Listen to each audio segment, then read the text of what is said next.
pra torneira e a torneira, pá, disparou na mesma hora. Porque saindo água? Saiu água. Ele só olhou. Vou falar, sinceramente, eu já tive situações em que eu estive em cena de possessão demoníaca de alguém e é muito diferente de uma esquizofrenia, de um problema de bipolaridade, de uma depressão. É como a gente vê em filme, muda a voz, tem uma força sobre-humana. Exatamente. A gente não deve esquecer, o diabo, ele não é monótono. Então, só antes de voltar a isso, voltando a Lúcifer. Lúcifer, então, como opositor a Deus, realmente está aqui para agir contra a vontade de Deus. Exatamente. Isso é fato. É fato. Eu posso falar isso até de uma forma bélica. Bélica. Nesse exato momento está havendo um grande conflito entre o bem e o mal. E os dois lados querem você. Cara, eu não vou dormir hoje. É verdade. Mas sempre? Sempre. Não há trégua. A cada ação. A cada ação. E não há trégua e colocar-se em neutralidade já escolheu o lado do mal. Ah, é? Você não escolheu um lado, você já escolheu. Já escolheu. Caramba. Você não escolheu um lado, você já escolheu. Você tá entendendo? Você tá lá na guerra. A família que tá ali é judia. Hitler tá vindo pra matar todo mundo. É. Só de você falar, não tem nada a ver com isso. Eu não conheço ninguém aqui. Você já assumiu a posição do algoz. A vizinha tá lá apanhando do marido. Entendi. Lei Maria da Penha. Você não denuncia, você já assumiu o papel do lado do cara agressor. Você é tão agressor quanto ele. Porque você é omisso. E na guerra do grande conflito é esse. Está tendo um grande conflito do bem contra o mal. As pessoas ignoram, fingem que não está acontecendo, mas está. Nesse exato momento, há uma guerra do bem contra o mal. Uma batalha. Agora, quer ver que bonitinho? Mas aí você estava falando da possessão que você... Das possessões que você... isso é só a ponta do iceberg, é o que aparece. É o que aparece, porque como eu falei, o diabo não é monótono. Esquece aquele negócio de O Exorcista do filme lá, que vira o... Ah, não é? Nem sempre. Às vezes aquilo ali ele faz até de brincadeira. Vamos colocar aqui. Como o diabo ele trabalha em várias frentes, ele não dá tiro de revólver, ele dá tiro de metralhadora. Alguns pegam. Então, por exemplo, quer ver uma forma do diabo enganar as pessoas? Um falso exorcismo. Por exemplo, se eu sou um camarada que aprendo, eu sei que há ilusionistas sérios. E há hipnólogos sérios que aprendem a arte da hipnose. Eu nunca aceitaria me submeter à hipnose. Eu não concordo com essa linha de tratamento.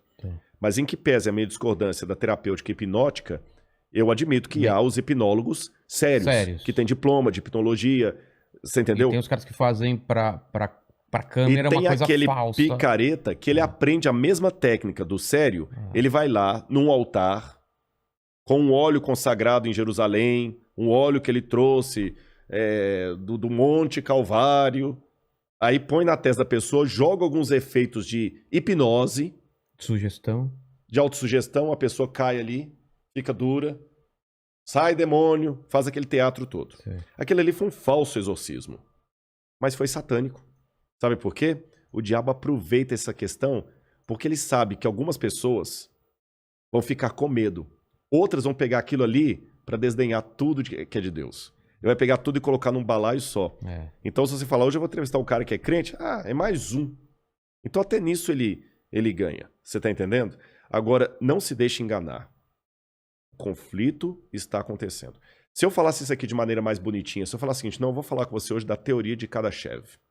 Kardashev foi um russo físico que ele teorizou que existem vários universos e que o grau de elevação desses universos é baseado nos mundos, é baseado na quantidade de energia que ele gastou do seu planeta e como ele usa.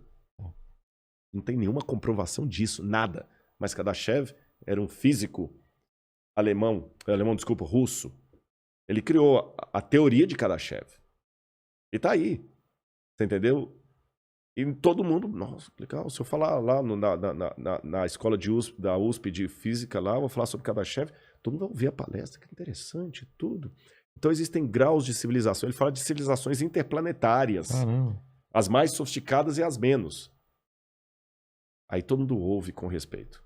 Se eu falar de hierarquia de anjos, todo mundo vai cuspir, rir e ridicularizar. E existe. E existe. E eu tenho mais evidências sobre isso do que a do Kardashev.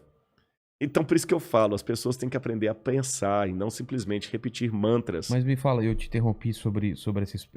você ia contar uma história de possessão. Eu me lembro uma vez, eu tive poucas experiências nesse sentido. Eu já vi umas coisas estranhas também na igreja que me assustaram. Assim. Eu tive poucas experiências dessas, mas o suficiente para eu ver que realmente poderia ter atos demoníacos. Eu lembro de um rapaz, não vou revelar o nome dele, é claro, em Belo Horizonte, que estudava comigo. Eu estava ainda no ensino médio. E um dia a gente foi estudar a Bíblia e ele incorporou. E a voz dele ficou muito modificada. E aconteciam coisas muito sinistras. Eu lembro de uma cena que ele virou e falou assim... Eu não sei o que ele falou lá, não lembro mais. Que foi uma luta com o diabo ali, porque Jesus fala que tem algumas castas que só saem com jejum e oração. Caramba. E quando ele falou assim, ele olhou para a torneira e a torneira, pá, disparou na mesma hora. Porque saindo água? Saiu água. Ele só olhou. Vamos pegar a matemática e a estatística. Qual a chance matemática do cara olhar para a torneira e pá, dispara? Do nada. Nessa hora? E ela não quebrou a torneira, não nessa hora. Ela só abriu. Ô, Rodrigo, se eu estivesse lá, nessa hora, mas eu só pegava o celular e corria e nunca mais voltava naquela casa ou olhava para aquela pessoa. Só isso. Claro. De medo. Eu sei, mas dá realmente um certo medo. Mas sabe... Mas o demônio tem esse poder? Tem. Tem e não tem. De alterar uma coisa física? Claro. É? Claro, por que não? Mas... Se o ser humano tem... Mas a gente não consegue fazer uma torneira espirrar água. Sim, mas na Idade Média também a gente não conseguiria fazer uma imagem sair de um aparelho para o outro sem nada. Ah, sim. Ele tem um conhecimento muito maior que... Exatamente. Você tá entendendo? Porque, na verdade, o que é um milagre? Uma das objeções que o pessoal apresenta ao milagre é justamente o fato do milagre aparentemente desafiar as leis da física. Mas, na verdade, a lei da física está constantemente sendo desafiada lei contra lei. Eu dei o exemplo da física quântica. Sim. Se eu pegar um objeto aqui e jogar para cima... Ele cai. Só que numa fração de segundo, enquanto ele está subindo, a lei da propulsão... Está agindo. Ela não quebrou a lei da gravidade, mas colocou em suspensão temporária. São duas leis antagônicas. Uma que está atraindo o objeto para o centro da Terra, outra que está mandando o objeto subir. Houve uma fração de segundo em que esse objeto ficou zero, parado. Depois ele começou a descer. Quando ele começou a descer, para onde foi a lei da propulsão? Ela não foi anulada, mas ela ficou em suspensão. Aí a gravidade começou a tomar. Então, veja bem, eu tenho leis da física que uma coloca a outra em suspensão e age. Acho que o demônio, Lúcifer, Satanás, o Sete Peles, que mais? O dito cujo, o Carcará, sanguinolento. Parede mijada. Hã? Parede mijada. Nunca ouvi falar também essa não, viu? Já vi até cão de calçola. Cão de calçola? Isso é na Bahia. Cão de calçola é o diabo de calcinha. Caramba. Esse cara aí, ele, de certa forma, ele consegue curvar as leis ou usar conforme... Sim, ele tem conhecimento da natureza. E ele tá desde o começo aqui, ele também sabe tudo. Os algoritmos, ou mesmo, vamos pegar a física quântica que nós estamos descobrindo agora... Para frente de Watson, o DNA que o Watson descobriu agora, o diabo já está descobrindo lá atrás.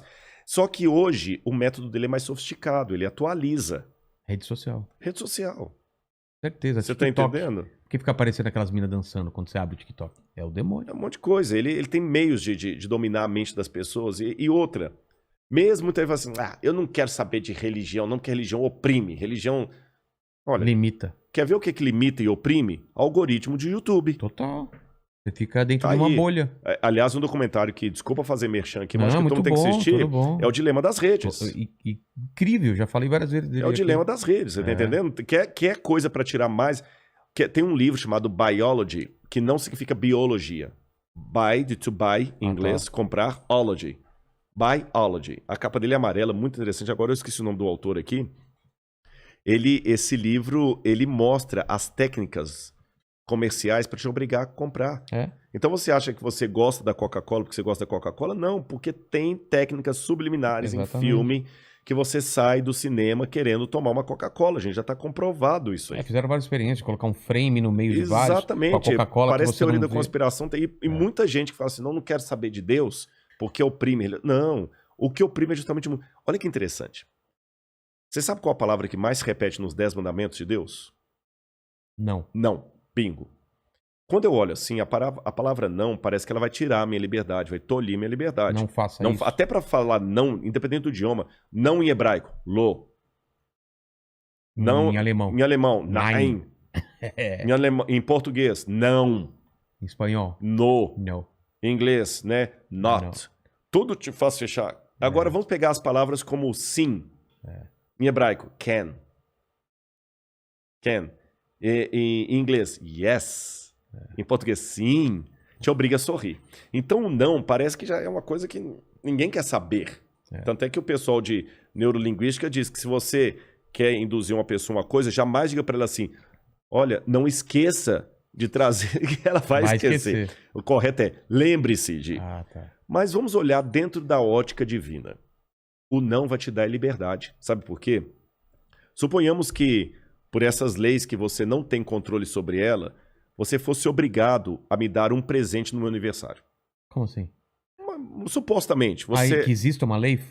Porque tem muitas leis que você não tem domínio sobre elas. Por exemplo, por mais rebelde que você seja, não adianta você ficar de regata no inverno. Existe uma lei acima da sua vontade que te obriga a usar casaco. Porque eu tô sentindo frio. Porque você está sentindo frio. A natureza não pergunta para você assim, você gosta de frio? Não, se você mora em Michigan... Eu passei um tempo em Michigan lá, rapaz, não dá, neve cai, acabou, você tem que sair de casa, tirar a neve do carro, aquele saco todo e tal. A natureza não pergunta pra você, você tá afim que neve hoje? Então existem regras que estão acima da sua vontade. Quer emagrecer? Faça ginástica, faça regime. Quer controlar a diabetes? Evite açúcar. Então é nesse sentido que eu estou dizendo, há regras que estão acima da minha vontade. Nessa suposição, imagine que nessas regras você fosse obrigado a me dar um presente no meu aniversário. Aí eu viro para você e vou lhe dar uma lei conforme os 10 mandamentos. Uma lei negativa. Eu falo assim, Vilela, não me dê camisas. Eu tenho muita camisa lá em casa. Não me dê camisas, não. Quando eu falo não me dê camisas, eu não estou tolhindo a sua liberdade. Pelo contrário, eu estou abrindo um leque de opções. Você pode me dar um relógio, um sapato, uma meia, uma cueca. Você pode me dar até um pedaço de papel amassado no chão que está dentro do que eu pedi. Porque eu falei, não me dê camisas. Tudo que não é camisa. Você pode dar. Então o não te liberta. Agora eu vou te dar uma lei positiva. Dê-me um carro 0 km. Aí você tá... Não tem opção. Você não tem opção. E é exatamente essa a diferença da lei de Deus, os 10 mandamentos, e a lei do mundão. A lei de Deus diz, não mata. Não adultera, não cobice. Mas ela te dá um monte de outras opções de ser feliz. A lei do mundão, não. A lei do mundão faz o seguinte, pode olhar que as propagandas são sempre no imperativo. Beba tal coisa, faça isso, assista agora, não perca, amanhã, faça, veja, finge, tal, use, tome, coma, tudo ordenando. E muitas coisas, no início você pode escolher, por exemplo, droga. No início você pode escolher se usa ou não. Depois você só vai escolher qual boca de fumo você vai usar, porque deixar a droga não é fácil.